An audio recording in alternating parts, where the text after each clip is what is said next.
काँग्रेस म्हणून शिरोळचे उपनगराध्यक्ष पृथ्वीराज यादव हे आपल्यासोबत असले पाहिजे. मी काँग्रेस म्हणून शिरोळ नगरपालिका निवडणुकीत मोठी ताकद लावली, तुमच्या सोबत राहिलो आहे, लक्षात घ्या, अशा शब्दात जिल्ह्याचे काँग्रेस नेते आमदार सतेज उर्फ बंटी पाटील यांनी शिरोळ तालुक्यातील काँग्रेस आघाडीच्या प्रमुख पदाधिकारी यांना सुनावले. यावेळी सतेज पाटील यांनी जिल्ह्यात काँग्रेसचे वर्चस्व टिकले पाहिजे यासाठी मी प्रामाणिक प्रयत्न करीत असल्याचे सांगितले. दरम्यान आज सोमवारी जयसिंगपूर येथे काँग्रेस मेळावा आणि पदाधिकारी पदग्रहण सोहळा संपन्न झाला. याप्रसंगी आमदार सतेज पाटील यांनी पृथ्वीराज यादव यांच्या अनुपस्थितीबद्दल मुद्दा उपस्थित करत तालुका अध्यक्षसह पदाधिकाऱ्यांना हे खडे बोल सुनावले.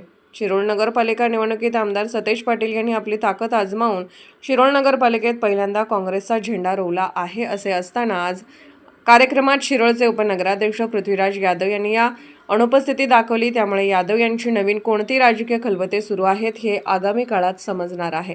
परंतु आमदार सतेज पाटील यांनी आज सूचक वक्तव्य करत मी काँग्रेसचा आहे, काँग्रेस टिकला पाहिजे आणि पृथ्वीराज यादव काँग्रेससोबत राहिले पाहिजे असेच त्यांच्या वक्तव्यातून आजच्या मेळाव्यात पदाधिकारी यांना खडेबोल सुनावले. त्या ठिकाणी अध्यक्ष म्हणून घ्या, काँग्रेस म्हणून पृथ्वीराज यादवनी पण राहिलं पाहिजे. मी ताकदीने तुमच्या बरोबर शिरोळला राहिलेला आहे, काँग्रेस म्हणून राहिलेला आहे, हे आपण या ठिकाणी लक्षात ठेवा. मला सगळे काँग्रेसच्या माळेमध्ये या ठिकाणी पाहिजेत. माझं काय मागे पुढे या ठिकाणी नसतंय. मला सगळी काँग्रेसच्या व्यासपीठावर या ठिकाणी पाहिजे. चंदगड तू हातकणंगले मी आज लढाई करतोय, मी माझ्यासाठी लढाई करत नाही. या जिल्ह्यामध्ये काँग्रेसला ताकद मिळाली पाहिजे, ही भूमिका बंटी पाटलाची या ठिकाणी.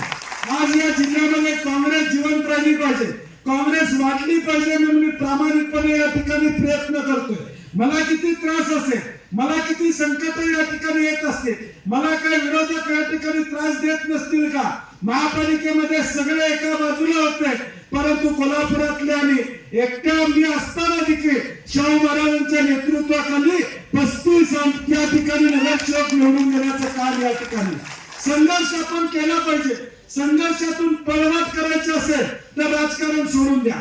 पदाधिकारी झालेल्यांना माझी विनंती आहे की तुम्ही आज पद घेतलेला आहे, संघर्ष करायसाठी घेतलेला आहे, कॉम्प्रोमाइज करायसाठी नाही, सरेंडर व्हायसाठी या ठिकाणी नाही आहे, हे आपण लक्षात ठेवा.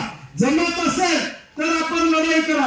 मी नेहमी काँग्रेसच्या कार्यकर्त्यांना सांगतो, 5 जण माझ्यावर राहू दे, खरं निष्ठावंत राहू दे.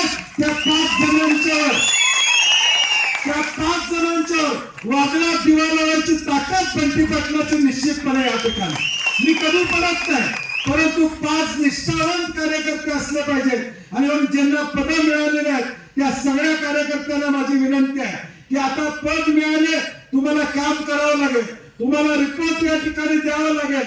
6 महिन्यात एकदा तुम्ही काय काम केलं हे मला सांगावं लागेल. कुठली आंदोलनं केली, कुठल्या बाबतीत तुम्ही निवेदन दिलं, अशोकराव काय अडचणी असतील, कुरुंदवाडचे नगरपालिकेचे नगरसेवक परवा भेटले होते, कलेक्टर ऑफिसला त्यांची बैठक लावायची. तुमच्याही अडचणी असतील, मी आमदार आहे, काही काळजी करू नका.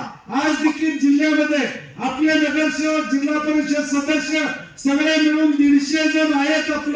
आपलं अस्तित्व जगतंय या जिल्ह्यामध्ये. फार काय संपलंय अशातला भाग या ठिकाणी नाही. मी संपलो असतो, काँग्रेस संपली असते तर ते एकत्र येऊन लढले नसते, हे आपण लक्षात ठेवा. काही क्षणात सतेज पाटील यांनी पृथ्वीराज यादव यांच्याबद्दल आपले मत व्यक्त करताच तालुक्यातील काँग्रेसच्या पदाधिकारी यांनी त्या शब्दाला माना डोलावल्या आहेत. परंतु पृथ्वीराज यादव काँग्रेसचे एकनिष्ठ राहतात की ते दुसरे पर्याय शोधतात हे आगामी काळात पाहावे लागणार आहे. SK news, Jaysingpur.